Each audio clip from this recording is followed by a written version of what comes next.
I am also not the ghost of Charles Ives. I wish I was. But Charles Ives was an insurance salesman who occasionally wrote some experimental music on the side. He's a very important insurance salesman, I have to say, of the early 20th century. But I think the Concord Sonata, his second piano sonata, is an immense work full of dense references to literature and other pieces of music. And I think the best way to introduce it is to read from Charles Ives' own words, which are many accompanying the text of the sonata.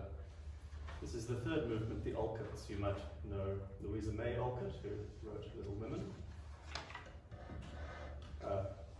From Charles Ives. Concord village itself reminds one of that common virtue lying at the height and root of all Concord divinities. As one walks down the broad arched street, passing the White House of Emerson, ascetic guard of a former prophetic beauty, one comes presently beneath the old elms overspreading the Alcott house. It seems to stand as a kind of homely but beautiful witness of Concord's common virtue, all pervaded with the trials and happiness of the family, and telling in a simple way the story of the richness of not having. And there sits the little old spinet piano that Sophia Thoreau gave to the Alcott children, on which Beth played the old Scotch airs and the Fifth Symphony of Beethoven. There is a commonplace beauty about Orchard House, a kind of spiritual sturdiness underlying its quaint picturesqueness, a kind of common triad of New England homestead, whose overtones tell us that there must have been something aesthetic fibred in the Puritan severity, the self-sacrificing part of the ideal, a value that seems to stir a deeper feeling, a stronger sense of being nearer some perfect truth than a Gothic cathedral or an Etruscan villa. All around you under the Concord sky, there still floats the influence of that human faith melody, transcendent and sentimental enough for the enthusiast or the cynic, respectively, reflecting on an innate hope, a common interest in common things and common men, a strength of hope that never gives way to despair, a conviction in the power of the common soul. And this human faith theme is in fact an actual melody, which the entire sonata is based on. And it comes to its climax here, and you'll see, given his reference to Beethoven's Fifth, that it contains the opening four notes, the famous Fate motive. I'll play you the human faith theme.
you.